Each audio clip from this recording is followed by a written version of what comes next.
Brr, brr, brr, brr. It's the Hoys podcast. Brr, brr, brr, brr. Hey guys. So that's our intro. Oh, I like it. um, welcome to the Hoys podcast, episode 5. I think, Yeah, and you're right. we're here with the wonderful, the amazing, the brilliant, the talented, and the cool Claire Simon. I was trying to think of something that started with C. The cool Claire Simon. Yeah. Charismatic. Um, Yeah. I'm Let's keep Claire. going.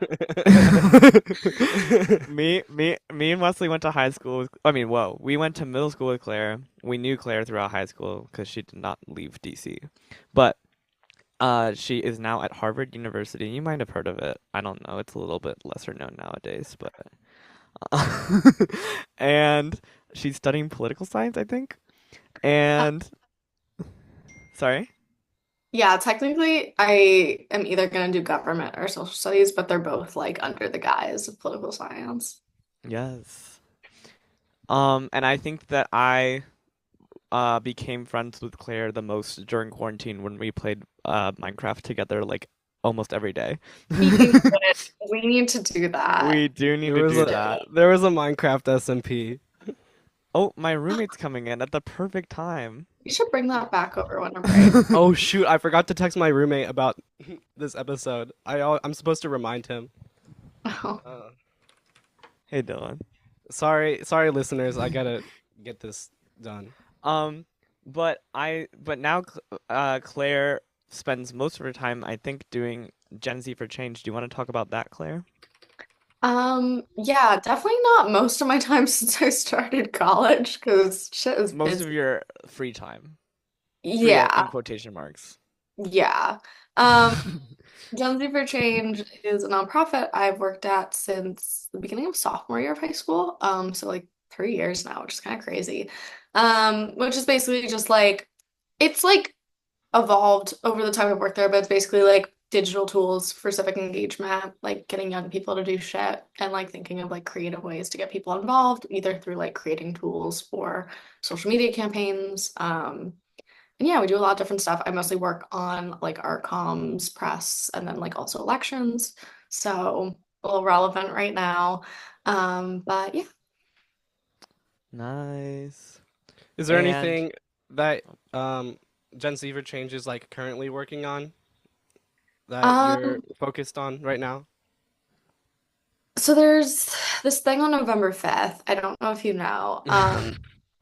that's a Tuesday. I don't think anything happens on Tuesdays. I don't think so either. But like some people know about it, like people have to like go like vote or something like that. So we're like talking a bit about it. No, it feels both like we're doing a lot and like we're not doing that much, but like essentially like we work with like content creators and are getting like we had like three categories of like anti-MAGA stuff or like anti-Project 2025 stuff, voter registration, but now that that's ended, like kind of get out the vote.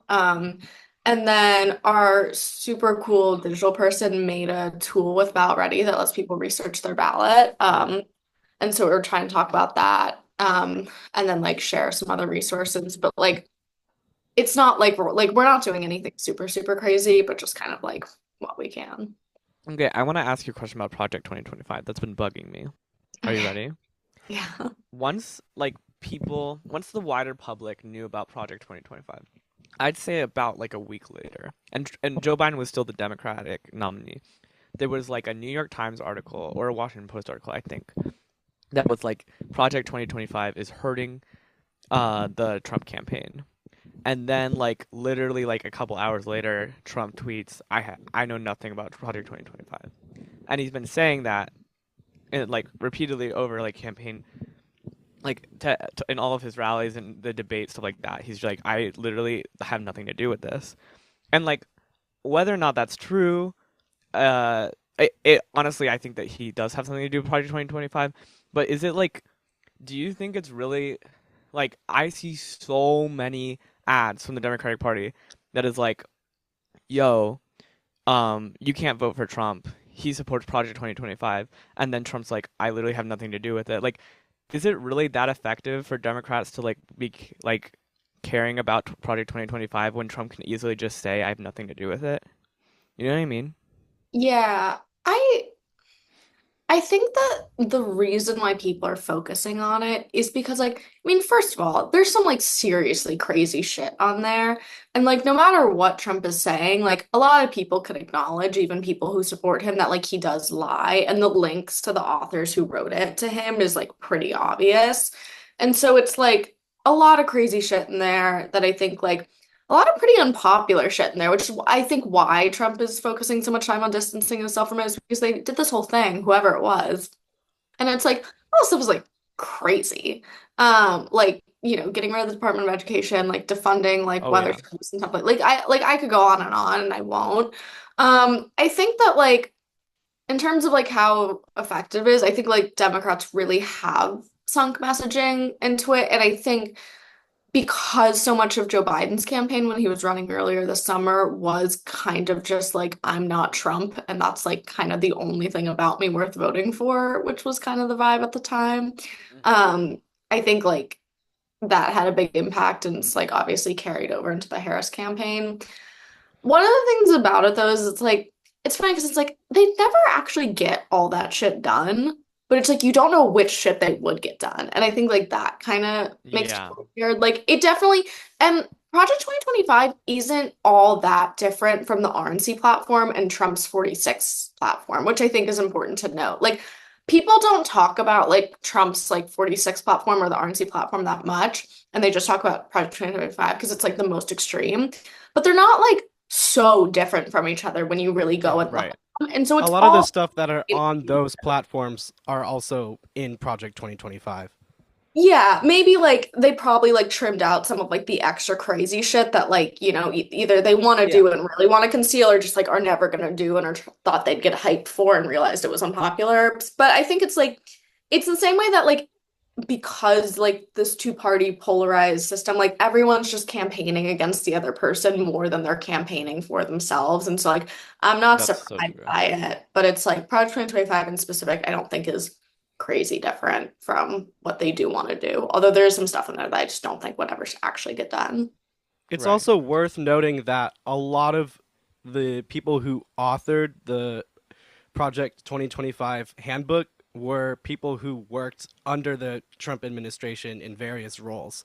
And so they have worked those roles before. And so when they wrote all of this policy sheet, they did that under like they know like they're kind of experts in their fields if in terms of getting this policy to be rolled out. Good example is Roger Severino, who wrote most of the abortion policy in Project 2025. Was a key figure in Health and Human Services during the Trump administration. Yeah. Yeah. I just think that like okay, I don't know if you saw you didn't see because you said you haven't listened to our podcast before. Which by the way, the viewers and listeners should be very upset to hear this. I know. But after this episode, Claire's gonna go binge watch all the Yes. rest. You can give me a pop Um, quiz. in one of my episodes, I talked about how I went to a Trump rally, and it was with my I uncle who I lives in it. I saw the title of that. Yeah, and my uncle in the Ann Arbor area is a huge Trump supporter. I'm giving you such a brief overview. Has crazy extremist ideals that are insane. Um, but one of the things that he brought up which was like the Democratic Party is lying about Project 2025. They continue to create a lot of these lies. And in that moment, I wanted to disagree with him, but I was like, okay, wait. Like, honestly, deep down, I know that Trump has to have something to do with Project 2025, but this thing is definitely harder to argue. And like, if the Republican Party is the one that's supposed to be full of lies, like, shouldn't it be smarter if for the Democratic Party to just be like as you were saying, Trump's 40 uh President 46th platform is outrageous, and they do campaign ads against that, or the RNC platform is dangerous, and they do campaign ads against that. Wouldn't that be stronger than Project 2025? Because Trump is can easily just say, "I have nothing to do with it." Yeah, I think probably what happened is that like it's so hard to get something to be like to have a level of name recognition, like kind of like a policy thing to have a level of name Yeah, recognition that's true. across the entire electorate. And so I think like because Project 2025 does have the craziest stuff in it, it was the easiest to talk about. And now that everyone kind of knows what it is, it's like Why did it do the thumbs down? Oh my this is from God. It is a Italy. consistent issue. Sorry, continue. No. Now that like that's the thing everyone knows about, you don't want to go like talking to people about like, oh, well, this. Like just because like I know and like you guys know that they're all kind of similar doesn't mean like most voters do. And so like once they know about something, you kind of just have to like stick with that something, is my impression anyway. But it's like sort of a weedy thing to argue in the sense of like he's denying accountability. I mean, also it's like kind of like every party is just saying the other one is lying about everything. And like, Yeah. both parties to an extent like lie about or embellish stuff. Like, obviously MAGA does it in a way that I think is unique and different and more dangerous, but like it's not like the Democratic It's Party like just a little bit never different. embellishes or lies. Yeah, that's true. Do you think that like I mean like I'm taking a political polarization class and I'm like super into like discussing it and like figuring out the best way to like combat it, but like I don't even know at this point like I just feel like maybe it's just because I have like such a biased take, but this like MAGA itself is completely polarizing. But then I guess in a way that opinion is polarizing because it's saying the other side is doing something wrong, and so you can't like I don't really know how to go about that. You know what I mean? I think what's really interesting is that Harris seems like she's both like burning at, I don't know if this is the right analogy, but like burning at both ends of the candle, where it's like so much of the campaign is focused on like anti-MAGA, anti-Project 2025. And yet, like, she's really trying to court some Republicans, like, obviously more moderate Republicans, but it's like, I feel like she is doing, like, those are definitely like the people she's focusing on right now. Like, as opposed to like say like younger progressives, like she's definitely Yeah. like given up like our I say our just because like I whatever work in a lot of that area and that space, but like she's definitely focused, like she's going on Fox News. I think like she's taking a more Republican stance on like immigration and some other issues. Like she really seems like she's kind of circling in on like getting like some like moderate Republican voters like don't like Trump to turn over for her, while also saying that like Trump's rhetoric is super dangerous. Project 2025 is awful. Like Republicans should not be in office. And then also like saying that she's Yeah. like appoint like a Republican to her like cabinet, and like she's really doing both. And I think that's really interesting because it doesn't necessarily seem like it's working, and it's hard to do those, but like Yeah. clearly It it's spending a hard lot to of Have argue, energy. you seen any especially cases where there's been any like noticeable changes in any swing state counties that are generally Republican dominant, but maybe moving more towards Harris because of these policy changes? Like, no, but I think like that would be one of the stories to come out of election night if it was working. You know what I mean? Like, clearly, like, there's someone in the campaign who believes like targeting these kind of moderates who like kind of, have maybe voted Republican in the past, but like don't really like Trump anymore. Like, there's some value there because I think with every Democratic campaign, it's either like, target the moderates and independents or like try to Mhm. like energize like the kind of youth progressive base. And she really like she chose walls, which kind of was like a moment of like, oh, maybe she's like gonna do it this other way. And then Yeah, like completely but 180 from I think that. she at this point I think because I was so excited when she would have chose been Walls better and with like Shapiro. well I don't Not think that either. I don't think that. I think that she chose Walls for a different reason. She chose Walls because she wanted to appeal to rural voters rather than progressives, which is interesting. But um, I don't really agree. I don't think me and Wesley talk about this, and we don't really agree with the way that the Harris campaign has been like running stuff and like they're going back, like as you said, immigration, going back on immigration, healthcare. She hasn't said the words universal healthcare one time in this campaign. She like ran off of that in 2020, And like. like the fracking thing too. Oh Like my God. the amount of people that like Yeah. that's benefiting is I feel like is such a small group Yeah. to the amount of like people who really don't but like I'm not an expert on fracking, but like it's just like Mhm. there's a lot of things like that it seems, and it's like really curious, kind of, I mean, like, I know why they're doing it, but it does seem kind of, Yeah, off a I want to and little. I see think how that works out because I think the main reason why they're doing is Pennsylvania, where there's a high fracking business. You can correct me if I'm wrong. Um, but I want to see if that causes any noticeable shift in those areas of Pennsylvania on election day because Kamala Harris has said that she will not ban fracking. My suspicion is no. Um, there's a Feel lot like, of there's a lot of clean energy jobs in Pennsylvania as well. yeah. That she's not really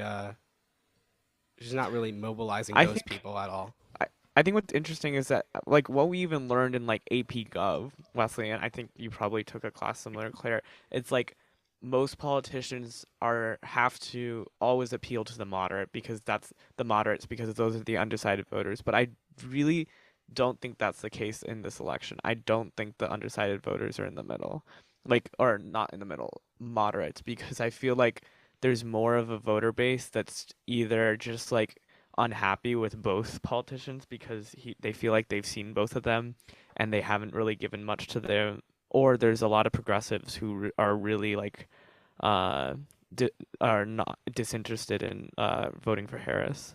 Yeah, I had someone like say a quote the other day that I thought was interesting, which is like Harris is trying to turn this into like a contest of like who can be the better Republican, and like the Republicans are probably Yeah, gonna win, which I think is like an interesting idea. Like obviously it's not exactly that, but it kind of gives that vibe of like that like I think the she's almost going a little like too much into the Republican thing. Like I think, you know, it's hard because like I tend to be a very pragmatic person, and it's like sometimes I'm like, like logistically it's like this isn't going to end well if like both parties can never see eye to eye on anything ever again. And so it's like part of me sees like, the like I'll appoint a Republican to my cabinet thing, and I'll be like, okay, like depends on who, but like I kind of like get what she's going for. Like I want to like respect the kind of bipartisanship argument.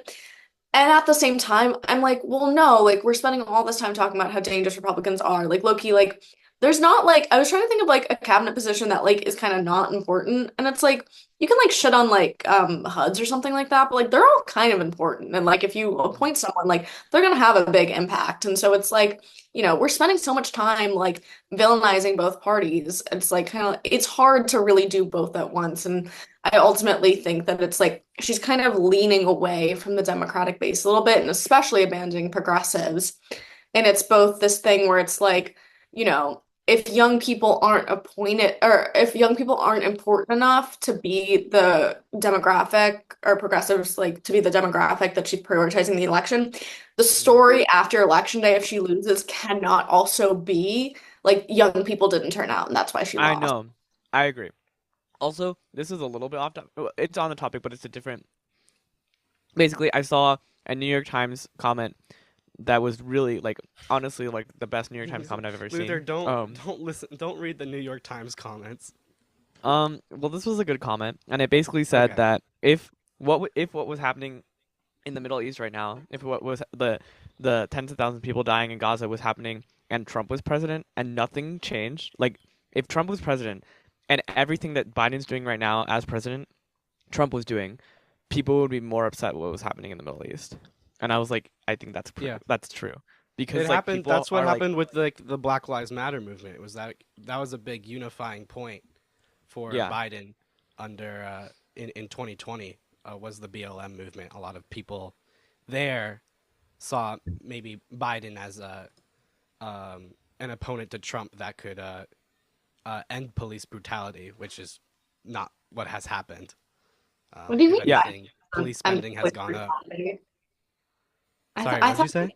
I thought he did end police brutality. What do you mean Biden has eradicated racism? Well, after Uh, January 6th, he changed his position. oh my God. Um, yeah, I think it's like it's obviously always easier to blame whoever's in office. I think what makes Harris interesting is it's like she's a part of the administration, but also like has no power as the vice president, but also like can't really break messaging, but also like should if she wants to win on certain things because Biden's really unlikable. Like it's an awkward thing to run as the vice president, while the president's still in office. But yeah, I think the campaign has taken, they had so much energy this summer, and I feel like they've lost a Yeah. lot of it. And it's Hmm. starting to feel now what it felt like in 2020, where everyone was like, settle for Biden. It's not like necessarily the same vibe. Like there definitely is more energy. Like even if like I'm not necessarily feeling it, like I'm not gonna lie and say like I don't think others are.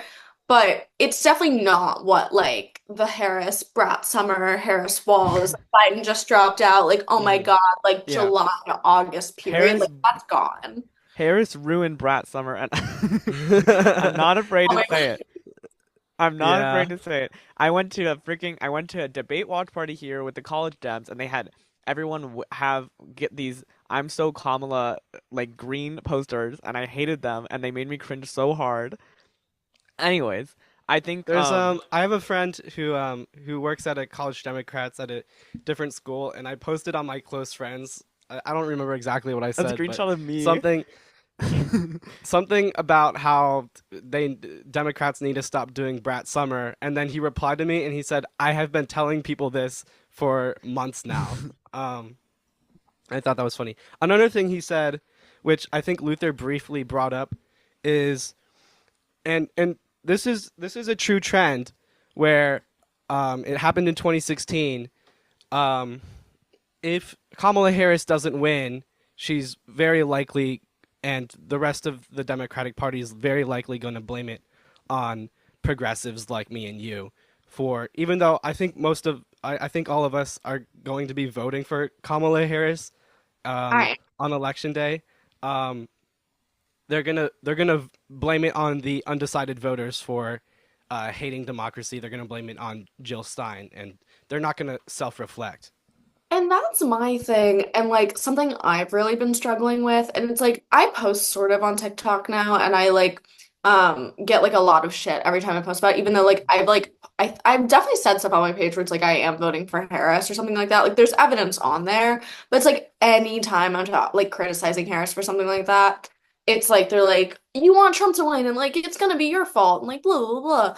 And it's like very hard to walk the line of it's like I really do think Harris needs to win and like want her to win and will be voting for her. And at the same time, like the reason like me and like Gen Z for Change and a bunch of other people, not all people who are criticizing her, but like at least like in the areas I'm in, it's like the reason we're criticizing her earlier in the campaign is because we're telling her things that we think would make her campaign more winnable, like being bolder on climate or like other things that like are really popular and people want to see to get the base energized. And that's always just taken as like, shut the fuck up, like like it's an election, like you can't say anything.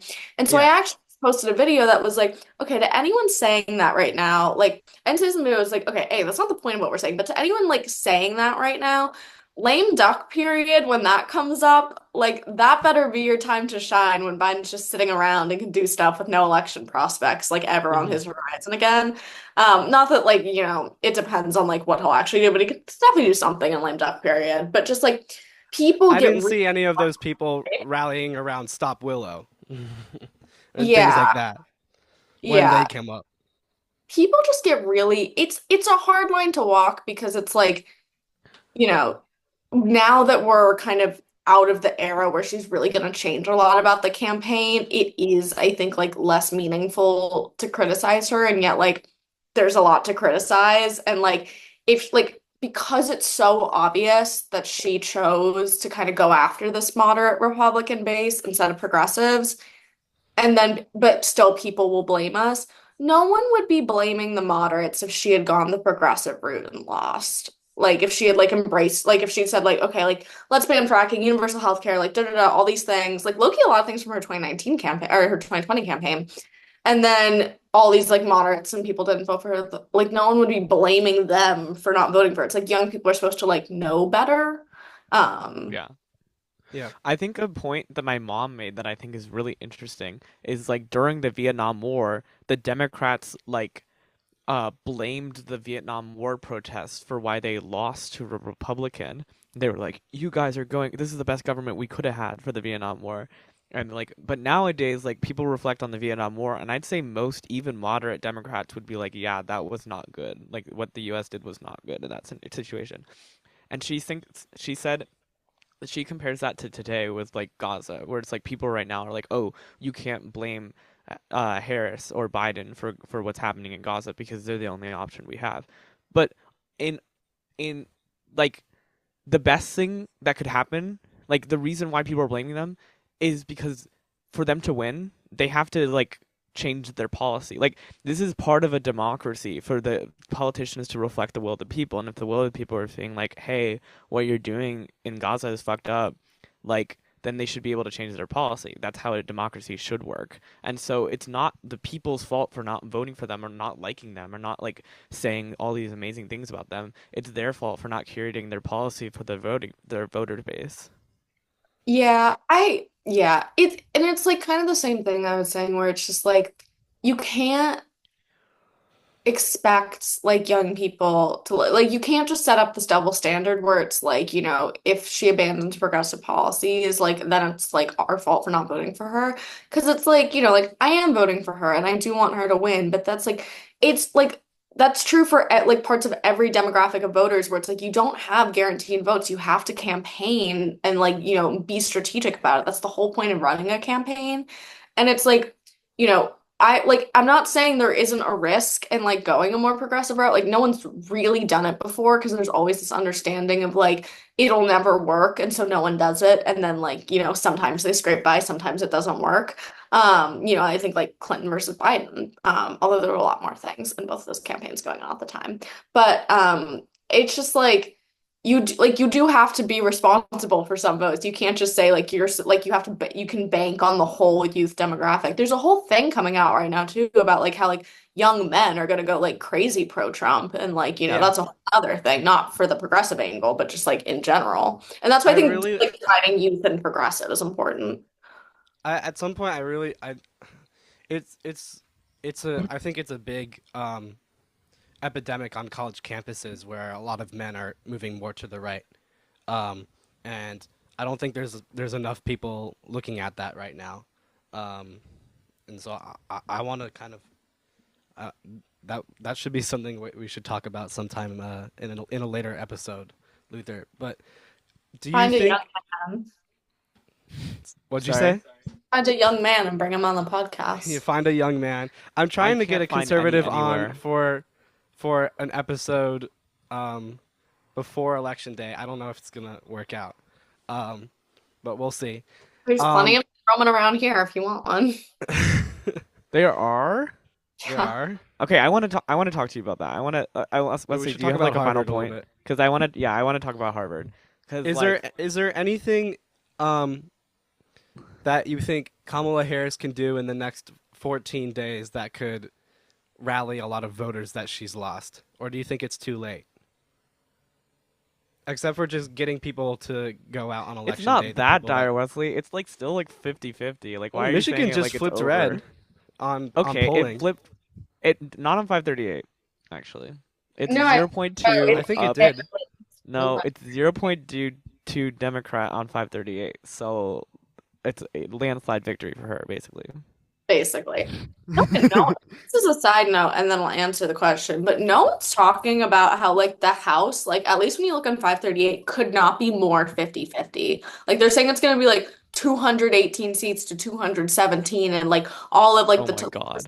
like the top, like the lean D, lean R, and the toss-ups are like perfectly symmetrical, like with where, like, it's the middle of the toss-up category where like the majority thing is. No one's talking about that, so I really don't know what's gonna happen. But to This answer has your to be orchestrated. Like this is insane. This is the most like 50-50 split I've ever seen in an election ever. I think I the only one that say, looks pretty likely is that the Senate will probably flip red. I Yeah, think but it then would be a lot easier at this point to just get fucking Oprah Winfrey, put her like, yes. on the National Mall, give her a Yes. coin, tell her to flip it 3 times, and that's President, House, Senate, because it would save everyone a lot of time and money. Honestly, I'm gonna turn that into a TikTok later. Well, you'll watch it. I'll send it Yeah, to We're making I don't have TikTok, but I'll be watching on my computer. we're you. making a the Hoys podcast TikTok just for that. No, but I thought the Senate was decided too, Wesley. And then like now there's new polls that were from like states that everyone deemed that were red or like Just they're because actually Trump will lose. contentious. There's like there's a Nebraska race that's like Is that the independent? Republicans only winning by like 2 points, and in Texas, Cruz is only winning by 1 point. Like Who's just what? gonna win Texas? I'm sorry. That poll is not. Yeah, I'm Okay, not but talking about South still, Dakota. Texas is I thought the Senate was Democrats are not decided, and gonna then win Texas. I think it's because, and I don't even know what's going on in Nebraska, but there is something there. I know. I think Texas is like he's gonna lose by as like not as much of a margin, or as he should. Cruz will win, but not by a big margin. I yeah, think yeah, it's yeah. just Tester. He's not doing well enough, and that's the one we need to win. Yeah. But I just got a text from my phone from the Democrat in North Dakota who's hoping to flip North Dakota. She's Well, like, chip every in. Democrat in every Senate's Republican Senate seat is hoping to flip the seat. It doesn't mean they No, will. yeah, I know, but like I've never gotten a text from a non-contentious race telling me to chip in. So I was like, what the heck? You should And chip it's not contentious, but I was still surprised. in. Wait, to go back to your question, because I didn't answer it. Honestly, no. Because I What's think, the like, question? is there anything she could do that Oh. would change things? In the sense of, like, there are things she can do, but I don't think there's anything she actually would do that she could do. You know what I mean? Like, she's not going to reverse her stance on fracking this light. She's not going to do anything that fundamental. And I think she's kind of, like, positioned herself in like this such like kind of like appealing to moderate kind of area where it's like if she did anything too crazy, like I don't think it would like I think realistically once you get this close, it's all just about like getting people to go vote. Um, and I think she has not done a lot to convince young voters who weren't going to vote for Biden to vote for her. And that was the key kind of move she needed to make that I do think she could have made with some people, but I think it's too late for a lot of those because I feel like they feel abandoned and they were abandoned by her. Whether or not like anything else goes on, it's like I think that's true. Mhm. If Trump wins, sorry, well, I have one more question, then we can move on to Harvard stuff. Um, what's what are the next steps for you if there is a Trump victory? Oh, Uh, yeah, like Gen Z for change stuff. Gen Z for change, oh, young people in general. for I know there's oh, a wait. labor strike coming 2028. um when you started the question, I thought you meant for me personally, and I was like, well, there's some alcohol around here somewhere.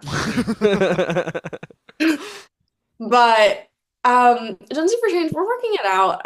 I think that it's the idea of like to extent like organizing is more like it's important no matter who's in power, and that's kind of the point. Obviously, like Trump is harder to organize under. But Biden's been a little hard to organize under. He's been pretty immovable on certain issues. Cough, cough, like Willow, cough, cough, Israel, Palestine. Um, Yeah. and so, I think that's where we really see a lot of this stuff shine. I was actually just on a meeting talking to some of my colleagues about this day, and we were talking about it because we're trying to draft this statement for like if Harris wins, what do we say? If Trump wins, what do we say? And we were talking about the like if Trump wins thing, and we were like, March for Our Lives, like Sunrise Movement, like those places were in their peak under the Trump administration. Black Lives Matter in their peak under the Trump administration. I think like there can be really powerful stuff that happens. But obviously like it sucks. And I think it's just gonna be like at least like leading up to the inauguration, but after it's gonna be at least a couple months of everyone just being like, fuck. And like everyone blaming each other and everyone being like, progressives didn't vote and that's why, or like, she did this and that's why. And like, everyone being mad at each other, everyone realizing the extent to which everyone's fucked. And then, slowly over time things come up and you just, handle them as they come. I think it's the biggest thing, but I don't really know. And I think that's the point. So like, I don't think anyone really knows. And like, it does like Democrats don't really have a plan either. It's like, we don't even like we don't have a Project 2025 in the sense of like a big kind of overarching thing for like, if Harris wins, like, yeah, she has like a policy proposal and whatever, but it's like not like, bold visions. Whereas Trump, I think, does have bold things he does want to accomplish, and sometimes he gets stopped, and sometimes he gets away with some stuff. And so I think figuring out what he's going to start targeting, because he kind of goes off his whims, will be like the biggest deal. Hmm. But what Yeah. do you guys think? Well, I agree with you. I think Biden. I think Trump. Um, I obviously disagree with pretty much everything that he says and does, but he's really good at getting the policy that he wants to do and like getting that stuff done and getting those things pushed through. And so I think there's probably going to be a lot more things happening if he wins coming from him, and there's probably going to be a lot more um, organizing happening from groups like the Sunrise Movement, Black Lives Matter, and maybe I mean this was kind of like round two, 2016 to 2020. Um, Maybe there will be a greater buildup of progressive support among those organizations that can lead on into the future for Well, what makes future me elections. Yeah. Also, I just realized I stopped eating my chocolate because I remembered that this was a podcast and I like shouldn't be eating. So apologies Girl, to any. I ate No, an entire I'm thing of Tic snacking all the Tacs. time.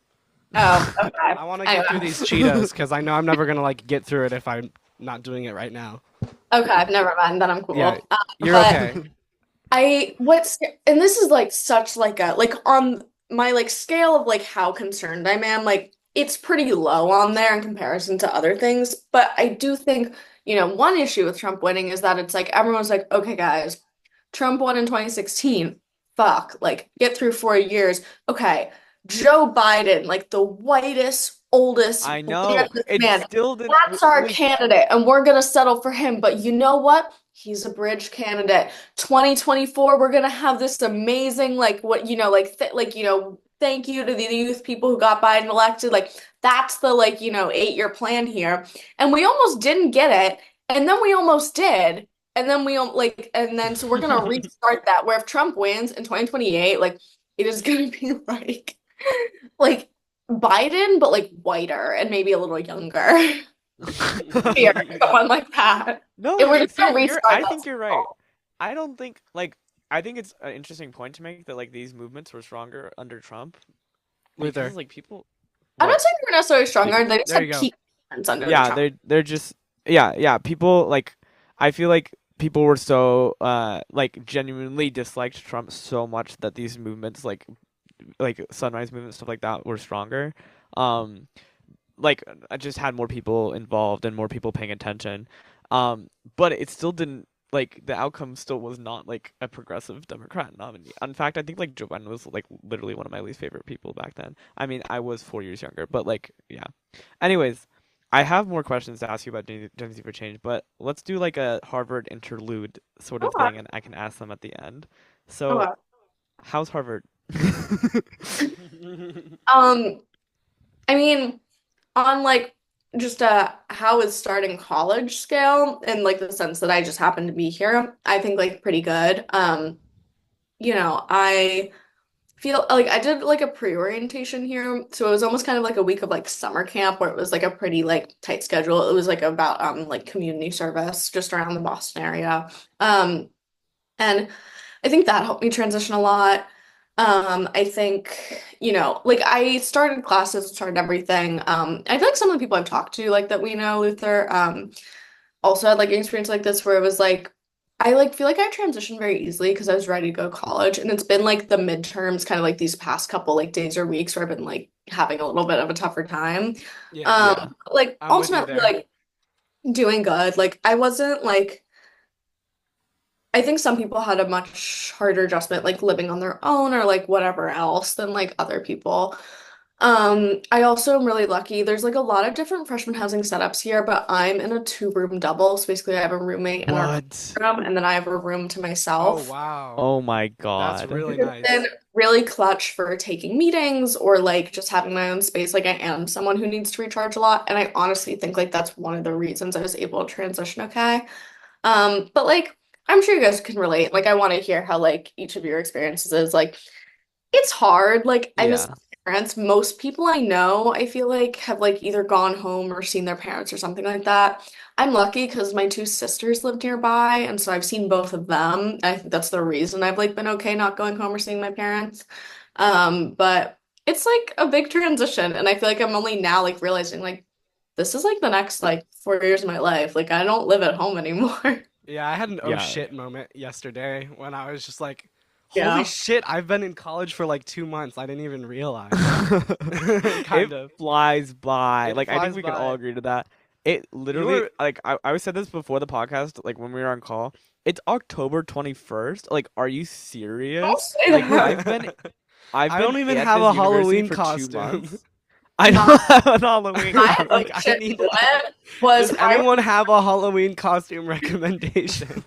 don't I talk to me. don't I know what to heard about do. like devil horns and was like, that's good enough. My ocean moment was October 7th, 2023. I was here visiting Oh. for the long weekend. Wow. And I was in this kind of plaza area that I live very close to now, sitting down with my dad, and I opened the New York Times. And I remember I was like, looking at him, I was like, is this gonna be a big deal? And then, 14 days ago, October 7th, 2024, I now go here. I wasn't just visiting, I was in that same area. And I realized, I was like, what a difference a year makes in multiple regards. Yeah. But yeah, that was kind of my like not like oh shit moment, but I'm like, oh, like I go here now. And a lot has changed in the past year. Yeah. Yeah. I haven't really heard much in the press about your new president. Do you have I assuming they're a little bit Wait, more wait, wait. oppressive. I want to answer her question first. About Oh she yeah, wants yeah. us to I'm know how sorry. we're doing. Yeah. My bad. We'll get to that. Well, my room is not as big as yours. Actually, it's like a closet, and so is Wesley's. But I really I like it think my here, room is and smaller than yours. I think, what I've said, yeah. That's Oh my evil. God, and that's like, That's disgusting. wow. I I feel like cannot I'm hear you, living in a Claire. car.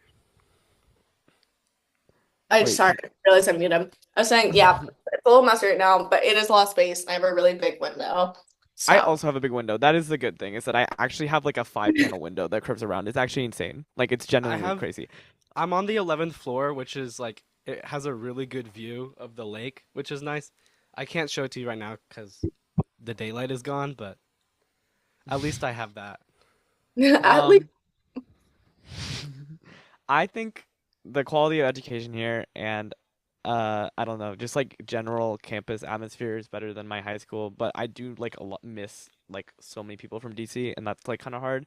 And my friend group is like a lot smaller here, so that's like the only thing that's like a little bit like hard to adjust to. And like obviously I'm still gonna meet more people and stuff like that, but I do like generally really like it here. And oh my God, like people told me that college flies by, but like it's felt like 3 weeks. Like it's so yeah. weird. It feels like a month, not like 2.5. Yeah. Oh my gosh. Yeah. Um, but like, do you think Harvard lives up to the name? Mm, yeah. I think that my like observations have been like well, there's a couple things. First of all, this place is a tourist trap. Let me tell you, there are tourists everywhere all the time. And the freshmen specifically live in like Harvard Yard, which is like, the big, like, there's like a statue that like everyone takes photos at. It's like there's like a foot of the statue people like pose with. And then every night, like, I see like frat guys or like whatever, like pee on the foot of the statue. So, like, the tourists Oh. don't know. Yep, don't Oh. touch the foot of the statue when you come here.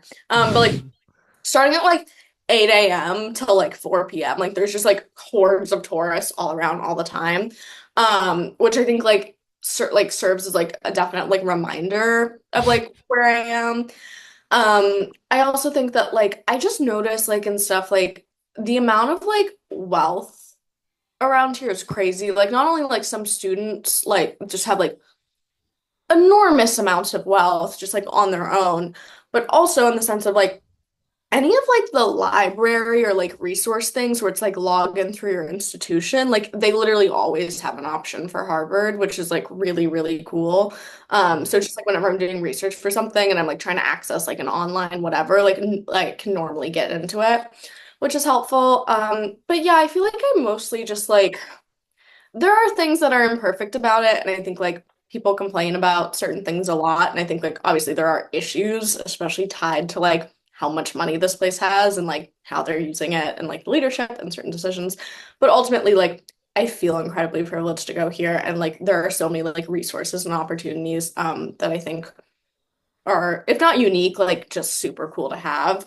Yeah. And so like yeah. That's good.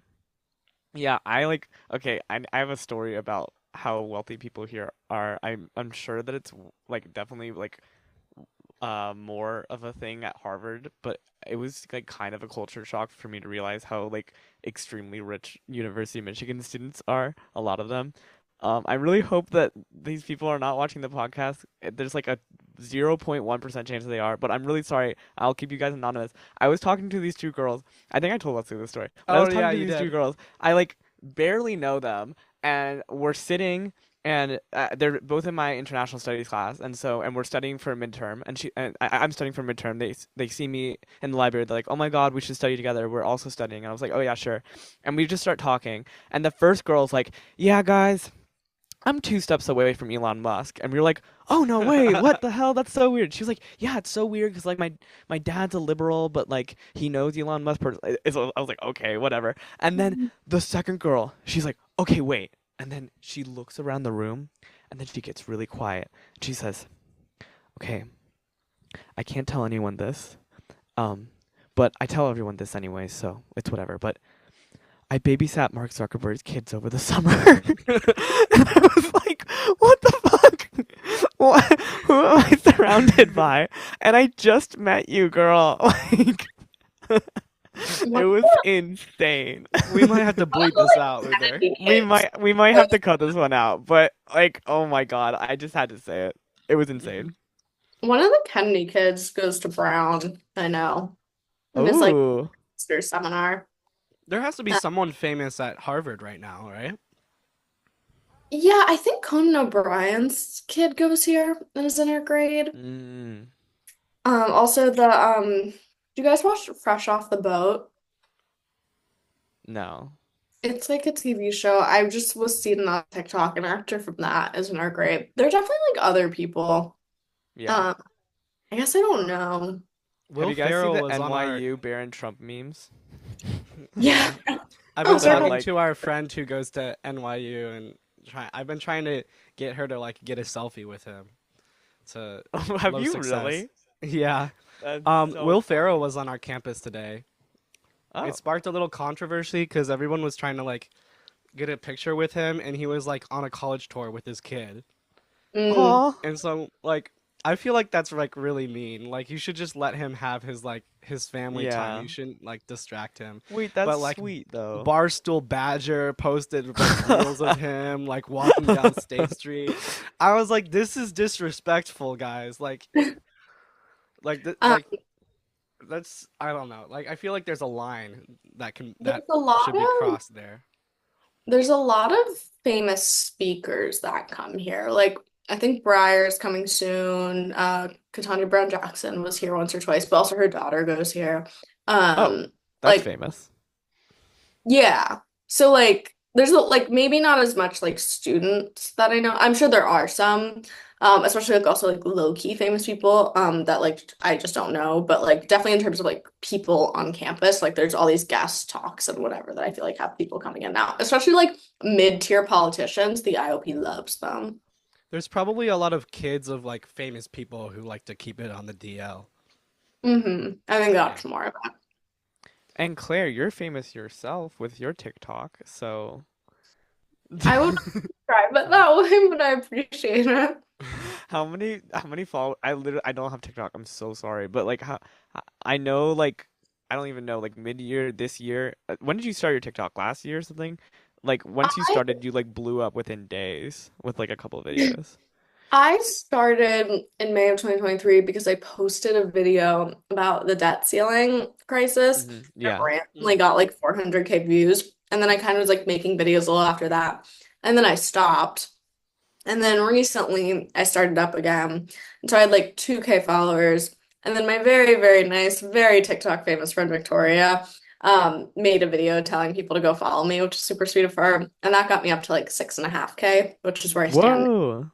Um, so yeah, I'm trying to get to 10K, although it's very hard to like, because I can post videos that do well, but it doesn't necessarily like correlate to people following, because TikTok is kind of weird. But yeah, I'm like it's cool, but it's also like I still like know a lot of people who like follow my TikTok, and so like I'll see them interact, and I'm like, oh, I forget the like people I know in real life see these, which like is a little stressful. Also, like, Do you get uncomfortable when um, I comment on them sometimes? Because sometimes people like comment something, I'll see it on my For You page, and I'll see someone comment something that's just like clearly wrong, and I'll like reply to it underneath. no, I actually really appreciate that because oftentimes with stuff I post, I just get shit on a lot by both people who are to the left and the right of me. So it's like awesome. Yeah. Um, no, definitely no worries. Politics is so much fun. Yeah, it's also like one of those things where it's like my parents knew about my TikTok last year, and I kind of like I'm not hiding it from them, but I also don't talk about it at all. Yeah. I'm kind of hoping. Our extended family found this podcast, so there's like a few people, Yeah. like our aunt I is a hope they're listener. watching. I really I hope think they're our still grandma watching. I might think be it's so listening too. funny. I talked to my dad and he was like, "Yeah, secretly listen to your episodes." So, Really? hey guys. Yeah. I love that dad watches this. Wow. Yeah. Um, I feel I like don't I think I'm love mom waiting. is a dad. listener. Uh-oh, I'm I'm waiting gonna go. for the day where like one of my mom's friends like says something about it. Because the issue with my parents is like, I mean, like my mom is very hesitant about social media in the first place, which I think like always makes her a little bit concerned as like a worried parent. But also, my parents are very political, and they're probably just gonna go like watch all my videos and like fact check them because I'm sure I've said stuff that's like somewhat wrong. Um, I mean, not that I'm like, spreading misinformation, but like little factual things that like I maybe didn't articulate in the best way. And they'll be like, well, like actually, like, da, da, da, da. And I'll be like, okay, I posted it like a year ago. I don't know Do what to you do. do you ever get worried that something that you post will like come back to bite you later down the line? Because I sometimes get that fear like doing this podcast. Um, Like something that I might say that I might retract later. I don't know. It's not like we're very popular now, but um I if I I decide to do something genuinely later down the want line. I want to gatekeep the Hoy's podcast because I'm scared that's gonna happen. Like Yeah. I do not want this to blow up because what if what are something I y'all said saying on here? no nothing bad, but like what if I Well, do say we had something an bad? You know episode what I mean? a few weeks back that we ended up not posting because I said something at the end that I later decided I didn't want on the internet. I I don't know. I mean, like, do you mean like first like friend wise or like job wise or like Yeah, I guess job wise. mm, honestly, you kind of put the thought into my mind. I mean, what I was most worried about was like I know some people who talk about politics who like have like like gotten like doxxed or like been like gotten death threats or something like that. And I think like to be clear too, like it's not my aspiration to like have like 100,000 followers on TikTok. Like in my ideal world, I have a page with like 30, 40K or something like that, where it's like I can post videos and talk about stuff I think is important, but I'm not like really getting noticed. Um, but it's, I don't know, like I think, maybe sometimes, but I try to think deeply about stuff before I post it. I also learned that lesson the hard way a little bit, where it's like I make a video too quickly. Like I really have to think like, what are the haters gonna be saying? Like, not that I like have so many haters, but like people always shit on like political takes. Like, what Yeah. are people gonna say? Like, watch it through like multiple times. Do I stand by what I'm saying here? And I think that's the biggest thing. It's like you really gotta like believe what you're saying to post it on the internet because you never know. Like that debt ceiling video, I don't know what came over me to post it. I think I had like 60 followers at the time. Um, but then like it randomly got like a fair amount of attention, and not that it like translated to anything crazy, but it's like, like do you like are you like, saying something that's useful? Like, do you really believe it? And then like it kind of doesn't matter like if people show them after. In terms of job stuff, I don't know. I mean, like, I don't think, you know, certain like I think Gen Z for Change as a whole is not loved by all in the political space. So I think like that's, already something where it's like there are certain spaces I just don't care about being in. I don't know, maybe I'll go through my page and make sure there's nothing I would be fearful of. So we've now Okay, so wait. I guess this is my weekly thing now. I have to use the bathroom. Oh, okay. Sorry. Well, I have a question. Well, now that we've very naturally circled Gen Z for change, and we purposely did that because I said we were going to, right? Mhm. Um, I do want to give like context to our viewers that do not know what Gen Z for Change is. It started off as TikTok for Biden, and it was like Gen Z, like influencers or something, coming together to like encourage the, or not even, was it only Gen Z influencers? Just like people to encourage Gen Z to vote, I think. But The coalition of creators started by like a lot of them were Gen Z. Maybe yeah, one of them was like a year or two older, but generally the idea was like yeah. started out kind of by accident. It was coalition. Then after Biden won, it became a nonprofit and changed a lot. Yeah, yeah. So I wanted to talk about that because I feel like the politics is different now that it's Gen Z for change because it's more, it should, or I think it is more progressive than just like encouraging people to vote for Biden, right? Yeah. I think two things are important to know. One of which is that um person who started TikTok for Biden did it essentially by mistake. He was just trying to get some content creators he knew as a content creator to kind of do a phone bank for Biden. And it kind of like, and that started like late September of 2020, like rapidly turned into this whole thing. Hmm. They did a lot of cool shit. Biden got elected. And then they wanted to take that momentum and kind of turn it into something more permanent or whatever. So by I think it was August 2021, they like officially created like Gen Z for Change as a nonprofit with like certain goals. I joined September 2021. And since then, like we've had a lot of different people move in now the org, a lot of soul searching. I think like our work has like stayed pretty consistent, but it's definitely changed over time. And like the internal politics have changed over time. Um, and yeah, we definitely are. I would say like I don't like comparing it to TikTok for Biden because it's not the same thing. Like TikTok for Biden wasn't like an established nonprofit. It was just kind of like a thing that happened. But like late 2021, early 2022, Gen Z for Change and like now Gen Z for Change are very different, I would say, with like the same core kind of structure and tenets. Hmm. Um, so it's been interesting to like see that elapse over time. But yeah, definitely. And like even compared to like I was around when we were doing midterms work, it's like a little different. Like I think we are an electoral org in the sense of like we try to work with representatives, we try to like, get people elected, like we have endorsed people. Like obviously we do care very deeply about the election, but it's not like everyone's dropped everything we're doing to focus on it. Like we just like had a labor thing going on, like we're still posting about like climate and transportation. Like it's not like the only thing everyone's thinking about right now. Although obviously in these 2 weeks, like it's kind of hard to think of anything else. But just in terms of strategy, Yeah. Are you like with the change that's happened in the last 4 years, are you happy with the changes that the organization has made? I don't know how much you can say, but like, I think it has largely changed for the better. Mhm. Um, I think that it's never been a perfect place. But also like I'm so grateful to Gen Z for Change for like so many things in my life. Like it was such a defining part of my high school experience and like starting my college experience and just like my identity as like an organizer and just like the way like some people do sports or do theater. Like I've done this like but like specifically with this organization. And so like you know, it's hard to kind of like tie myself, like look at it kind of out from an outside perspective. And one of the things I'm thinking of right now is it's like, when am I gonna leave? Is that gonna be after this election? Is it gonna be later? Like, like trying to think of myself and like my organizing beyond it. But I would say there have been a lot of good changes.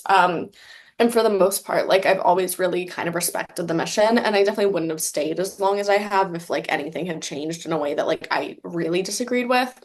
I obviously think like there have been points where like I don't fully agree with everything that we say and do in the sense that of like, we work on these statements, we work on these things, and it's like everyone's, kind of editing and putting in their thoughts, and we kind of end on something that like, maybe doesn't perfectly represent what everyone individually thinks, but represents what we think the org, thinks and is saying.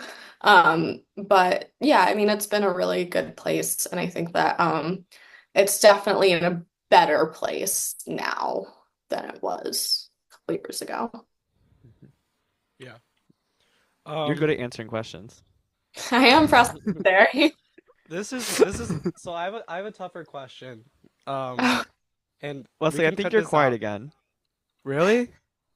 Yeah. No. Speak into the mic. Okay, Luther, that is not your job. We can cut this one out, but I read a really, really interesting article from The Intercept a few months back that I never reached out to you about, but they mentioned Gen Z for Change. And they talked about how basically like a lot of people who previously worked for Gen Z for Change or were just like, or some of them were just TikTok influencers, ended up having some sort of like indirect role with the White House administration. And I also know some people who previously worked for Gen Z for Change also worked for the White House. Is that like a pipeline that still exists, or is that like a remnant of the past within Gen Z for Change? You can keep this in the podcast. It's not something I think, you know, what has happened is that there are a couple people who used to work at the org. One of them specifically, like, used to work at the organization, left for a job at the White House. One of them used to work at the organization, left, doesn't work at the White House, but is like a very affiliated with the DNC. And maybe like one or two other people in a similar position. Basically, what has happened is that when like after Biden won, Gen Z for Change became a thing, obviously we were in very good standing with the administration because TikTok for Biden, like low-key helped get Biden elected. And I think a lot of people Yeah, could admit and you at weren't the time. receiving any funds from them back then or anything, No, right? no, Yeah, they it was never. purely a grassroots movement. Yeah, it was a grassroots movement, obviously, like, and I wasn't a part of TikTok or Biden, so I can't even like speak to the specific logistics, but it's like we were never paid by the Biden campaign back then, or like they were never paid by the Biden campaign to like be posting this stuff. Like Gen Z for Change has never taken money from the Biden administration, like for anything.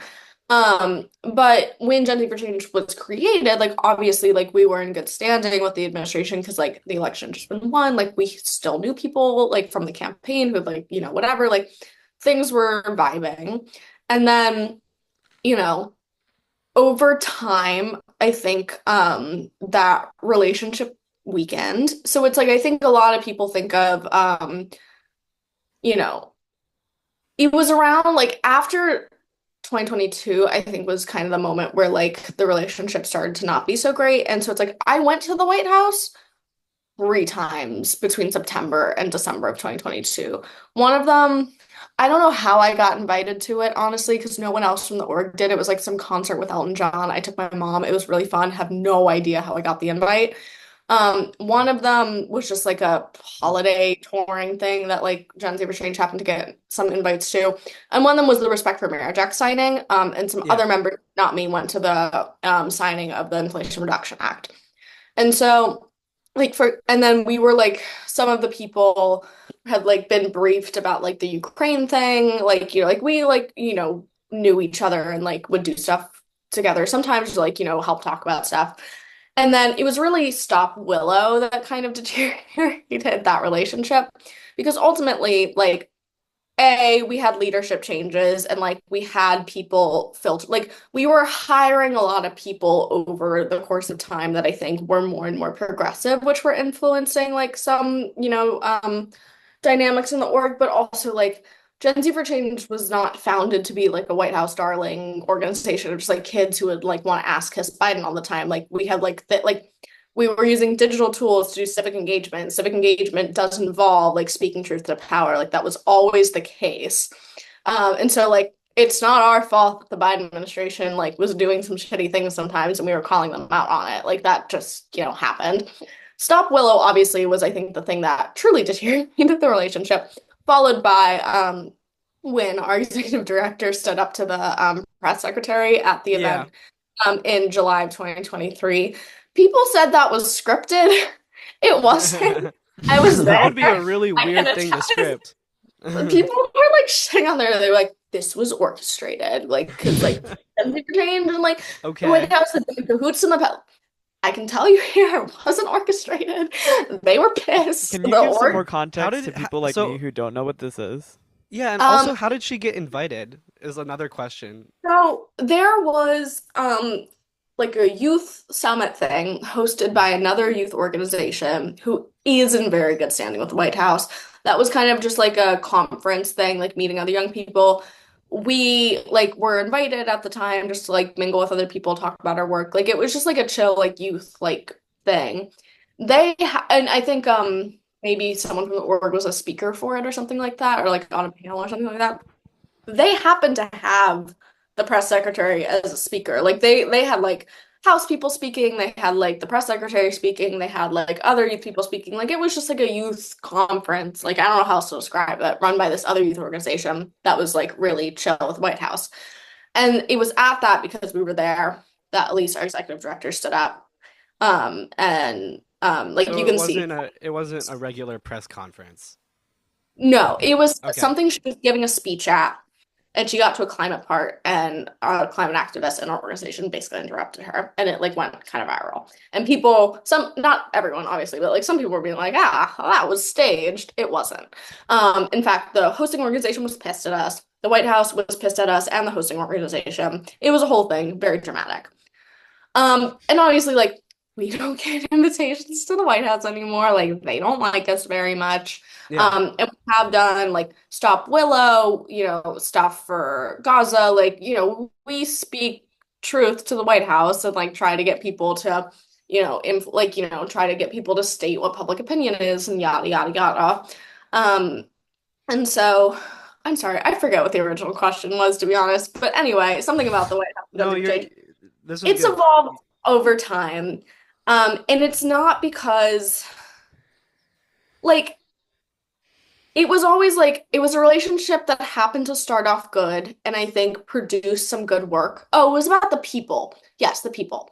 So anyway, the relationship over time deteriorated because at the end between Gen Z returned to the White House, because at the end of the day, we held true to like being like, we're gonna criticize you when we don't like stuff you're doing and like fight for policies we want to see implemented. And like, we're not just gonna sit here and kiss your ass all the time. Like, we have a whole content series about wins from the Inflation Reduction Act.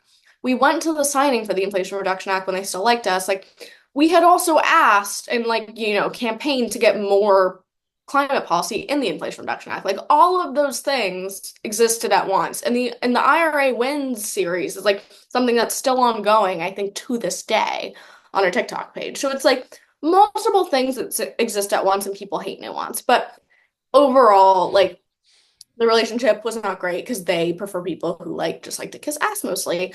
And so there were people who had been in the org since day one who ultimately left because they didn't align with what we were doing as much. They wanted to do different work. They wanted to be closer to the administration than DNC. And that's within their right, like not every like the organization has stayed true to a lot of central tenets. It's also changed over time. And like not everyone who has been working there for a long period of time like has changed with it. And that's okay. And like but there's definitely no Gen Z for Change to White House pipeline anymore. But in the political space, like people have different opinions and whatever. That was a very Why? long answer. I'm sorry. No, that was Um, that was an amazing answer, Claire. And I'm not gonna lie, like Wesley, like he like loves to send me like Gen Z for Change stuff, and like I think he's been wanting to ask you that question for like a really long time. Why does he keep yeah. doing that? Stop! How do I turn um, this off? oh, I have another question. This is kind of a brain rot question, but Oh Ask me boy. the hard hitters. this is this is something that really annoys me. Oh, TikTok I lives. I hate oh. TikTok lives. And We I hardly want to do get them. your opinion on this because of a lot. Maybe I don't think anybody. There might be some people who still work for Gen Z for Change who do TikTok lives, but I think a lot of like former members of Gen Z for Change do a lot of TikTok lives. A lot of Who's doing big TikTok creators. lives? Harry Sisson. He I see was Harry. never in. Well, hold up there. He was Wait, never super he was never changed. Gen Z for Change. No. Oh, okay. So then I have everything wrong. Maybe Harry, I don't even know if Harry was in TikTok for Biden, but TikTok, like, he was not in Gen Z for Change. Like, I've never met him, never worked with him, Okay. never He anything. could. I mean, he could very much just have been in TikTok for Biden. I think everyone was in TikTok for Biden, is what I've learned over time. I'm serious. Like, Yeah. it was like the hot thing at the time to be in TikTok. Like a lot of creators were in it. Like we had like 500 creators or something. And like we still say like a Gen Z for Change did adopt that coalition, but like it's not like everyone who's in TikTok for Biden. Like we've lost No. contact with a lot of people. Okay, The interesting. Harry's son goes on lives a lot. We have nothing to do with it. Yeah. Anyways, my question kind of stands: is TikTok Live good for politics or bad for politics? What kind of TikTok lives? Just Mean, like just political TikTok lives in general. I Do you? mean, I think TikTok lives are good when it's like, ABC live streaming the debate on TikTok and like, people can watch it and like form opinions from it. I think that I mean, political TikTok lives is such an umbrella term. Like people go on TikTok lives to yap, and people are in politics because they largely like to hear themselves yap. So the combination of those two things at certain times can be overwhelming. Yeah. Um, I I just like I don't watch TikTok lives a lot. I'm not on them a lot. I think like some people I hear they get very good engagement and can help like boost your platform sometimes. So I don't know. I see like sometimes there's like debates like oh like having like a Democrat and a Republican debate on TikTok Live or like whatever. Some people go on there and just like say whatever they're thinking. I honestly don't encounter a lot of them though, so I don't have Mm. strong thoughts on it. I Although remember when I I I get had a know lot listening TikTok. of out. TikTok lives on my For You page, and I hate it every single time I get it. I like click on it, and then like 5 minutes later, I'm like, oh shit, this is like seriously hurting my mental health. I remember when So I maybe this had is just a TikTok. personal rant that I just need to delete TikTok or When I something. had TikTok, and this was like honestly a while ago, like and I saw a TikTok live, I would always see like Trump or Biden, and it was like a donation thing. So it just like was Yeah, like two cards, and it said Trump or Yeah. Biden. You could that's a just whole donate, separate. and like it was just profiting off of political polarization. But I kind of loved it. I was like, okay, they're making their bank, but also what the fuck is this? This is Well, there's a insane. whole thing now about how like there are people being paid by the campaign to talk about like there's a whole thing about like campaigns paying creators to talk about stuff and then people who just on their own talk about stuff and like viewers don't know the difference. So people who like are being paid are being accused of like like people might know creators are getting paid to say stuff versus people who are just saying what they think are getting accused of being paid and there's like no transparency about it. Hmm. I think like that's a whole separate issue that Yeah, we're seeing. I think maybe this is not just a TikTok live issue, but there's so much misinformation online these days, and there's not really like anything left to really. I mean, community notes is fucking trash. Um, It's kind of like times though. I think that's a big issue. That's a big conductor of political polarization, Luther. What is community notes like on TikTok? That's on well, I think TikTok has its own system of community notes, maybe. Like I think you can flag content that might be misinformation. Oh, I know what you're talking Very about. little Got about it. TikTok Understand. lives. For all I know about TikTok, I'm really out of touch with TikTok I kind Live. of like community notes, Wesley. I don't know what you're talking about.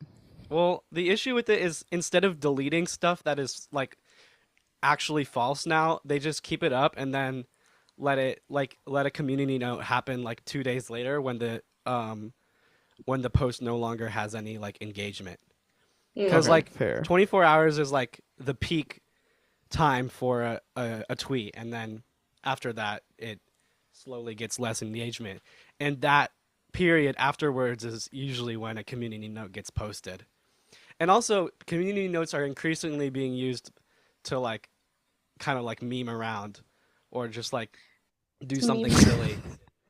But honestly, like sometimes like they're kind of like sassy, like they're kind of like cunty. They're like, this is literally just like false, and you're just like making this up. Like Yeah, but sometimes then they're so sometimes funny. I see people like cite like another tweet as a source, things Oh, like okay. that, and it's like, well, how do you know that that's not misinformation either? There's no system in place to really like, I don't know. There's Well, there's we a lot can of all issues agree there. that Twitter's just on the downhill. I disagree. I think it's gotten a lot better. Oh, okay. You like it under Elon Musk? Yeah. Guys, You I have just do you have learned the that he gold was check born in mark? South Africa and he can't run for president. I was like, he's gonna run for president next, but he can't. He can't run. Why? He was born in South Africa. He can't. He literally can't run for president. Did you know Elon Musk illegally immigrated to the United States? Wow. I actually did know that. Oh, I, there goes Wesley. he didn't say illegally. He migrated. Mm. Where are you headed, Wesley? To take off my socks because it's hot in here. Oh. um. Well, I honestly, I think like I'm like glad to like hear like an insider's perspective on the evolution of Gen Z for Change. Although I should probably follow it more, especially that I have a friend that's in the organization. I think it is really interesting, and I like think about it a lot. That it's just like this started off as TikTok for Biden. Like, I want to like know like who you guys represent, and I think you made that clear. I think Oh, sorry. Go ahead. interesting in the sense of it's like to me because I basically been there for the whole evolution of Gen Z for change. Everything to me seems somewhat obvious. And I think inside the org we take for granted that like at least for people who care, like it's not as obvious what's gone on. And I think like there's some stuff where it's like, there were a lot of people who like, from the 2021 to 2022 period were like, oh, the White House is paying you, da da da da. And now it's like the complete opposite, where it's like, all these things like it is a little unclear to someone who's like trying to like follow up with the org and like it has questions about it because like we don't really talk about it. Because a lot of stuff like was very private and was like, a lot of things have been a lot less dramatic than I think it might seem. Some things were dramatic at the time. And so, like, there's a reason why we're not like talking about it all the time. But yeah, it's also kind of hard. It's like, it's a big organization. Like, a lot of people I think know about it, but it's also like, we take ourselves a little too seriously sometimes in the sense of like, like it's there are other things going on. But yeah. Yeah. Oh, I have one more question about Gen Z for Change. So, Palette is your management company, right? Or No. did they used to So be? I think this is one of the things where I don't think I can really talk about it that much. We used to have some affiliation with Palette. We certainly don't anymore and have not for a Okay. long. And part of that is like I don't think I'm supposed to talk about anything more specific than that. And part of the thing is it's like I don't know the details of a lot of like our financing and boards and stuff like that in the sense of like at points in time I've learned about them, but then I forget them very easily. And there are a lot of things I could say, but with not a lot of confidence. And I would like hate to like, say anything that's not 100% true because it is a little complicated and that's definitely more of a weedy area. Yeah. Okay. That's my last question. Yeah, but we're I know not, we it's a are tough certainly question. not affiliated with Palette anymore. I don't know what Okay. palette is, but I'm not going to ask. But Just they manage a lot of TikTokers. okay, Yeah. understand. Um, okay, well, I think I do need to head out soon. Does anyone have any final uh concluding thoughts, I feel like I discussions, didn't questions? hear enough about how you guys are doing in college, which I really. Oh, Oh. I'm in the ACLU that I think Wesley texted you that, but I'm in the ACLU and it's Oh, really how's that fun. going? Yeah, it's really cool. I like love the members of the organization. Like we're doing a lot of organizing in terms of like holding the administration accountable, but also like just like cool events. We had a town hall last week with a bunch of local politicians. Oh, bet. So we were That's able cool. to discuss like local politics, which Is is like it really local to the area or local to Michigan? local to the area. So we talked to one Michigan senator, not the U.S. senator, but senator from Michigan, Hmm. which was cool. That was probably the highest up politician that we talked to. Honestly, they invited Gretchen Whitmer, and they invite her every year, and she never says yes. But Right.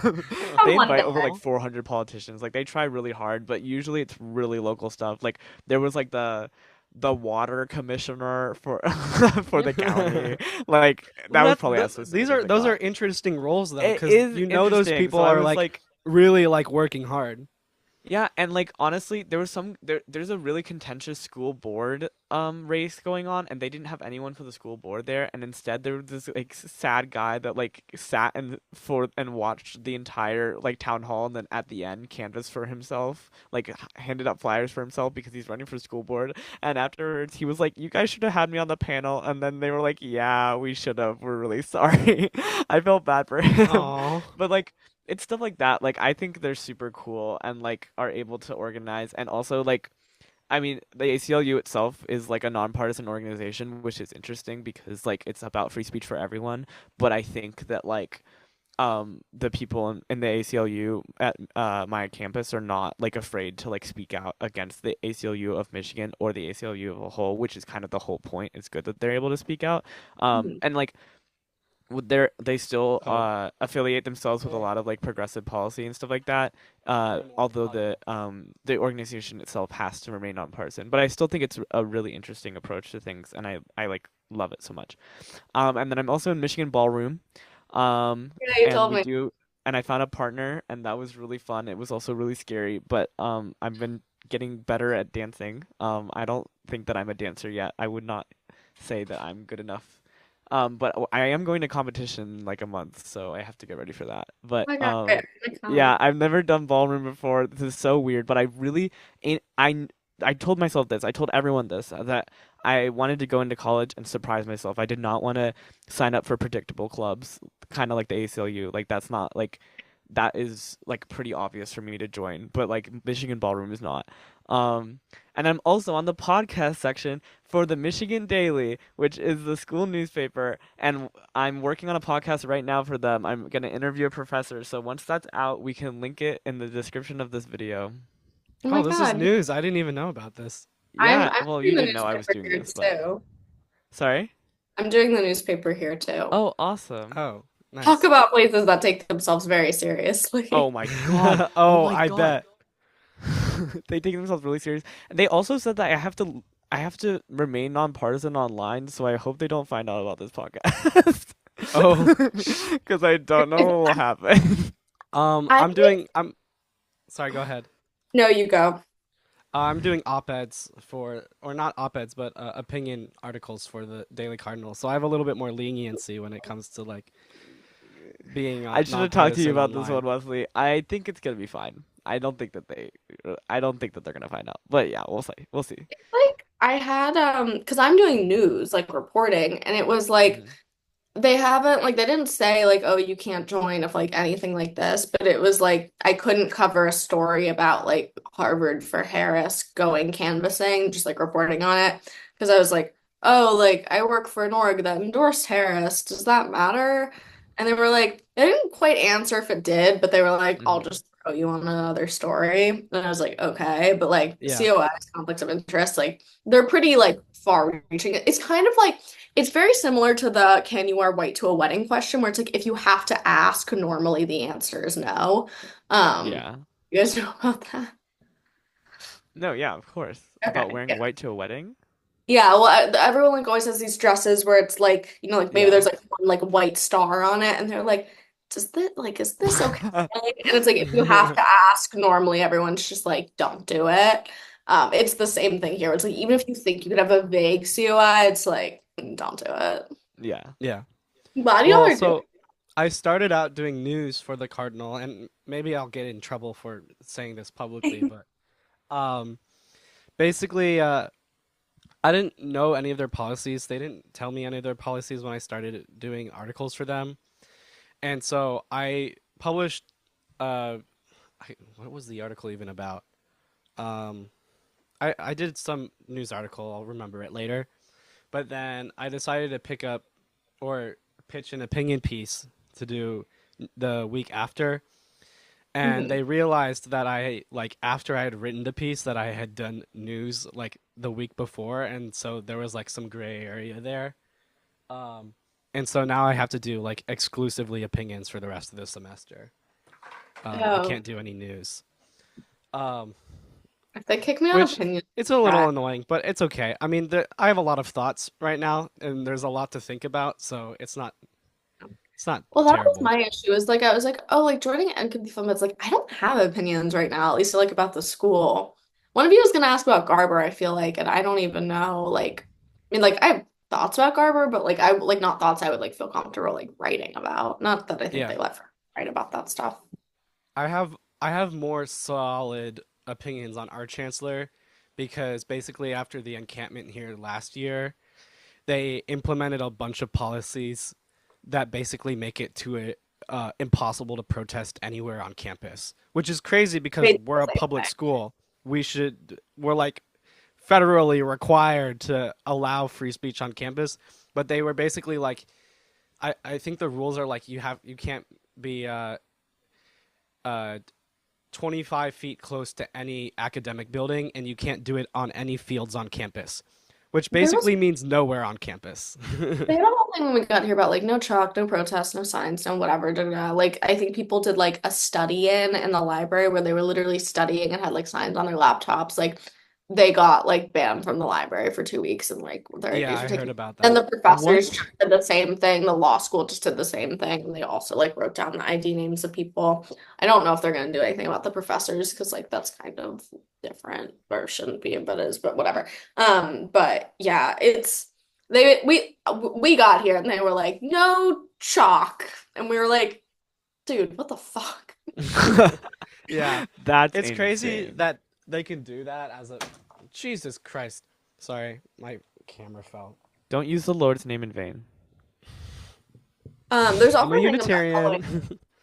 there was both like the thing that came out how like donations to Harvard are like really down, but also our endowment like just went up like a couple $1 billion or something like that. So since the last They time can I checked. always pull from their endowment. Yeah. Someone was like, no, I forget what it was, so I'm not gonna say it. But yeah, there's plenty of money to go around. Yeah, we have a big Claire, endowment what are you here. doing besides the newspaper? Um, my three things right now are newspaper, which is pretty intensive. Because here to join like a lot of clubs, you have to do something called comp, which is like the process of joining. So like every club has different comps. Some of them are like make you like some of them are like interview based, some of them are like completion based. The newspaper is completion based, but you have to write 6 stories in like a period of time. So it's like a lot of work. So I've been working on that. And then once I do that, like I can officially join.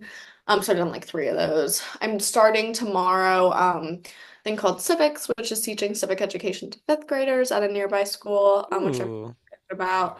Although my school is like kind of far away, so it's just like gonna be like a big part of like my day every week. But I'm like excited to do it. A little nervous to meet the kids tomorrow. I'm actually meeting my co-teacher for it after this to kind of talk out the lesson plan with her for tomorrow. And then Gen Z Change is kind of my thing right now. That's taking up time with the election, I think. And that's my big thing is like I'm really thinking about like if I'm gonna leave kind of after the semester ends. after the election ends. Because like my main job right now is working on the election, and then like on top of that doing press. But those things are very related right now. So I don't know. Jury's still out on that. But it's I like want to do like maybe one other thing on campus, but like the three things I'm doing are all pretty time intensive. So Yeah, that sounds intense, especially Yeah, at that's a Harvard. lot. I'm yeah, doing I feel like I'm doing significantly less than you are, and I feel stressed. But I also do have ADHD, everyone feels which that makes it way hard. though.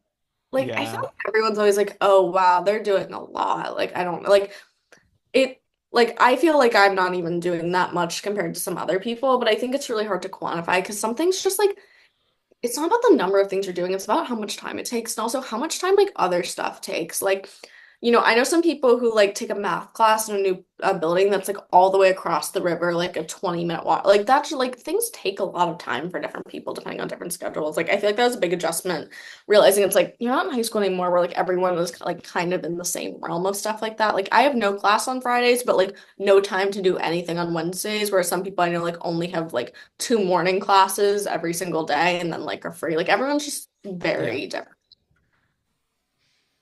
yeah, Yeah. I I think like sometimes when I talk to someone they're like, "Oh my God, you're doing so much." And then I talk to another person, I'm like, "Oh my God, I'm doing too little." Like you can it's really just like just do what you want to do and like if it's too much, it's too much. If it's too little, like then there's always something else to do. We all go to a school where like it's so easy to get involved, I feel. Like, the comparison game is one where everyone loses, and I think Exactly. something I've learned over time is just like you never walk away feeling great, so I just try to avoid it. Hmm. yeah. It's hard to. It's hard not to. It's hard to not compare yourself with other people, but Oh, I've been for trying sure. to like work on it and just kind of do Yeah, my own thing. yeah. I think Yeah. that Like, there, I'm everyone. not like really gaining much. Me or Luther are not really gaining much doing this podcast, but I think we both really like doing it just No, for I I think fun. it's super fucking cool. I mean, like, I that's love no, you go. I love being able to have like a source of me to like check in with these people that I only knew from high school or like I guess like just like know from DC.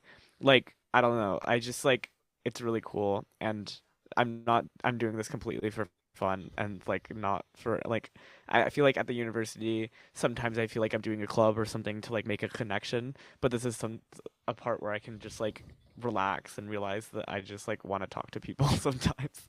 Yeah, I it's think just it's super fucking cool. I think that it seems like a really cool podcast like whatever happens with the podcast aside, like it seems like a really cool way to just like have a structured way to talk to people. Like I'm so happy I got to talk to both of you. Like Luther I haven't talked to in so long and I feel like Wesley like we DM but we like never like really talked before.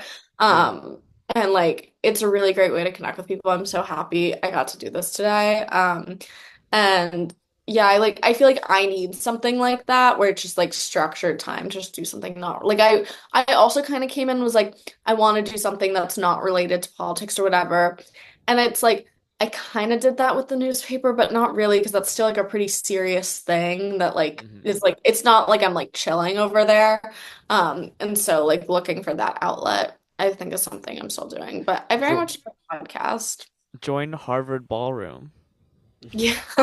Well, I feel like that's what I'm trying to do a little bit with like my TikTok is have like an outlet, but I talk about politics, so it doesn't even count. And low key, like, I don't know. Like I say I want to grow on there, but like I don't know if I do. I think it'd be nice if I grew a bit that I could stay connected to the org, even if I left, like I could like do like creator activations with them. But that's a whole different story. But I really support the podcast. I low key think it'd be fun to have a podcast. Maybe I'll start one. Maybe I should. You know what we should do when like for winter break? We should all get together with our laptops and do like a little Minecraft podcast. Ooh, I'm that's so an serious. I idea. think we should do like we need to pick like a time soon to just and we'll get like Petra and just do a Bed Wars game. Yeah. I Wait, agree. I feel very We might have to passionately. censor that. Do you think it's fine, Luther? No, no, Petra would be Oh offended. shit, Oh, yeah. sorry. No, it's okay. I forgot. Another friend for people who don't know, another friend that me and Claire played Minecraft with, and Wesley. Yeah, we do. I want to play Minecraft so bad. Although I don't have it on my Mac, so I'm gonna have to pay that money. But it's okay. It'll be Oh, worth it. You, It'll you be worth it. you Don't already worry. have an account, so you just Oh, really? sign in. Oh, Yeah. okay. I think Um, didn't you lose your account, Claire? I did. It's wait, I don't even have it on my. Oh shit. I don't know if I I don't know. also should probably get a Oh no, I mouse, do have it. or I can learn your No, no, trackpad some of way. us have been trackpad legends. Day one, my friend. How do you Some of do us have that? been trackpad Claire legends. played It's Bed just like Wars with her trackpad it's on her all you Mac. ever do, and then like it's like you start doing it and you never need a mouse. And then fuck, I keep saying people cut that out. But someone else gave me a mouse and I hated it. No, because I was like playing in my bed. Like I didn't want to sit at a desk. Like, I hate sitting at my desk. Like, do I fall asleep half the time when I'm trying to do reading? Yeah, but like I don't want to do my reading at my desk. Um, Yeah. so yeah. I think I can get into Minecraft though. If we should, I feel we're all gonna do this like within the next 2 weeks. I'm really passionate about this now. I feel Okay. like I really need this on a level. It No, like I do need it'll take this. like an hour. Yeah. Do I have Discord? Okay, okay. So Oh pass God, the Discord, what a pass. I flashback. think we don't need to do it like as a podcast. I think we should just do it for fun, Yeah, just to yeah. like. Oh Wesley, yeah, remember Wesley, for remember when we were in like sixth grade and we had a Minecraft party for our birthday and we just like invited a bunch of That people wasn't over and we sixth played grade. That Minecraft? was like fourth grade. I think it We might have been middle school. did we really do a Minecraft party in May middle school? no. It was definitely you're right. It was elementary school. That No, was it was lit like though. fourth. We did it 2 years. We did it Really? twice. Yeah. Oh my God. We had like 20 people over. Everybody was playing like Minecraft Pocket Edition and we all got into like one world. It was a lot of fun. We should do that. For our 20th birthday, Wesley, we're gonna play Minecraft. We're gonna have a Minecraft themed birthday party. guys. I don't I know if would I be can get so down that. actually. I like What do don't know. Oh Are wait. you trying to load up Minecraft right now? Yes, I am right now. Wait, why do I you? I I want to think this know. this podcast kind of divulged a little bit. No, I this is what our don't. viewers wants to see. Oh, this is like what I have Wait, to do every time. Is like wait, I Claire, you might know this. Can I show a ballot on screen? Like, actually, so depending on the state you're in, it is like you can get in trouble for like posting with it. okay. Um, so I wouldn't if you Okay. were. Oh, I posted on my close friends this morning a picture of I got the DC ballot in mail, which I'm not sending in, but I just bubbled in right in and put down Joe Biden. And then I wrote hashtag doing my part. Oh, And then Henry Cohen replied to him He said, and "Oh was shoot, like, what did "What he the say?" hell?" well, I Yeah. saw you and I was like, wait, are you like voting third parties or like are you like doing it as like a joke because you're not voting for Harris? So I was gonna ask you about that. I think Wesley just loves to mislead people on his stories, I think. Your friend from Michigan, whose name starts with a C, and who I also know from DC, also Oh. also replied and said, "You have to be fucking kidding me." And I had, uh, and then I was like, "What's wrong?"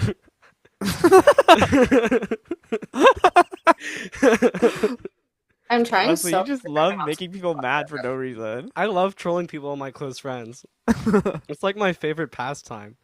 I've guys, I posted don't so think many I can. things on there that's gotten like people to like swipe up and say something like kind of like half mean, and I just love it every single time.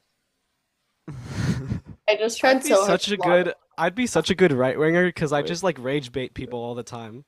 Okay. Yeah, there's definitely a place for you on the internet if you like to learn definitely a place for you. I just like I feel like oftentimes like there's so much beef between like the like libs and like progressives. And like especially with the election, I feel like everyone just is fighting so much. And like there is like good discourse to be had about stuff and like valid disagreement. And like even some things where it's like I'm like there are like it's very complicated. And at the same time I'm just like can everyone shut up for 5 seconds. It's mostly it's Yeah. mostly gonna come after the election if Harris loses. that like is really just gonna drive everyone insane because like everyone's gonna be upset, but everyone's also gonna be blaming each other. Um, and I just I'm feeling pretty pessimistic these days. I'm more pessimistic now about, let's end on a good note. I'm more pessimistic now about the House being red and the Senate being red and Trump being in office, which people aren't really talking about. Yeah. Do you think if Trump wins, there's going to be another January 6th? No, he wins. What? Oh, no, if he loses. Did I say if he wins? Yeah, if Yeah. he wins. Oh, okay. I will be if he wins, I will be storming the Capitol. And anyone can join if they want. We're going to be there. We're going to be in DC on January 6th. I want to like just kind of We- like go down I Whoa. and like just like be there and just like wave Wait, like a flag or I something. I don't know. think my classes start January 7th. Dude, So my I- one Oh, I might be like there. You might be. 20. Is what? My break goes like from like technically it starts like right before Christmas and goes to January 27th, but I'm gonna come home like a lot earlier than that. So I'll be home from like probably the 11th to the 27th. Okay. Okay. My I- student does I have a think really short my break, but we class get out in starts- April. Luther, I think my class starts on the 20th of January. That's So normal. I'm gonna be in DC for like. Mine starts so But But not the freaking inauguration, early. you won't be here. Because Well, that's you have more breaks than I do, Luther, because I don't have any breaks during the semester. You're right. But you The don't. only You don't have a break spring I have is one day for Thanksgiving. Oh, do you have a spring break though? I don't even have the day before Thanksgiving off. What? Wesley, do you have a spring break? No, You don't Don't- have a spring break? actually, I do have a spring break. Actually, Everyone has a spring break. I have Yeah, two but it's random short. I have two random shower thoughts that I've accumulated during this podcast that I feel the need to share before we hop off. One of which is I think it's absolutely insane. There have been like two or three assassination attempts against Trump, and like no one talks about it. Not that I like want people to talk about it. I just think like that's kind of crazy that that happened, and like everyone moved quickly. That's I like feel a like I'd be- right-wing talking point, Claire. I know, but like if someone tried to assassinate me, I would never shut up about it. Like I'm not talking about it for years. And I the have- other one, which is totally unrelated, is that I think it's so funny how not only is like January 6th like super commonplace, but it's not like Jan 6. Like people say J6 just casually and like talking about. And I don't know when we got there. Well, that's for a lot of things. October 7th, January 6th, But no one 9/11. says '07 and Oh, everyone J6. knows what we're talking about. Oh. We've gone from January 6th to J6 to J like to Jan 6 to J6 and like everyone just like understands what that means. I don't know when that happened, but I think it is interesting. I saw it a lot the other day. Claire, I just sent you a photo in Instagram DMs. Uh-oh. I'll Care put to it up. share? I'll put it up. I'll put it up when I edit the. Um, Yeah, I'll send it to you as well, Luther. What did you? Okay. trying to explain that photo to someone from 2015 would be so funny. Also, I'm realizing I do have to go because I'm meeting someone at the library at 9:15. Yeah, you're good. But this Okay. is so Well, I fun. do wanna. Thank you so much for having me. Yes, of course. And we're gonna play Minecraft very soon. And I can want get to into my have. account. Sorry. If I can If get you can into get my into your account, I just failed. We'll figure it out. We'll Um, play should- something else. Worst comes to worst. Should I do the No. outro? No. I want Claire to plug Outro. all her socials first. Oh, Oh, yeah. I'll put it in the description. I was already my planning on big doing that. break. Shout them out, Claire. My socials? Yeah. Oh, I just changed one of them. My Instagram is claire.simon13. It used to be claire. My middle name, but then I changed it because I made my Instagram public and I didn't want my middle name to be public. My Twitter is Claire Simon, and my TikTok is claire.simon13 as well, I think. I do not Yes. post on my Twitter. Oh, I Yes, thought you go still get- posted. I'll like repost stuff, but I didn't. My tick or not my TikTok. My Twitter was the product of like a 2020 wave. But I don't post on there, and it's like it's not really like Twitter's just gone to shit. So, Yeah. but I keep it because like I don't know. If Yeah. I post, I'll get like one like, but I'll like repost stuff. See. Well, it's always tradition that I start with the intro and Wesley does our outro. So Wesley, are you ready? Yeah. Actually, wait. Before you do the outro, Claire, now that you know the intro, do you want the opportunity to do the outro? What is it? I already kind of forgot. Wesley, just do it. Just do it, Wesley. Bow, bow, bow, bow. It's Bum, bum, the end bum. of the Hoys podcast. Bow, bow, bow, bow.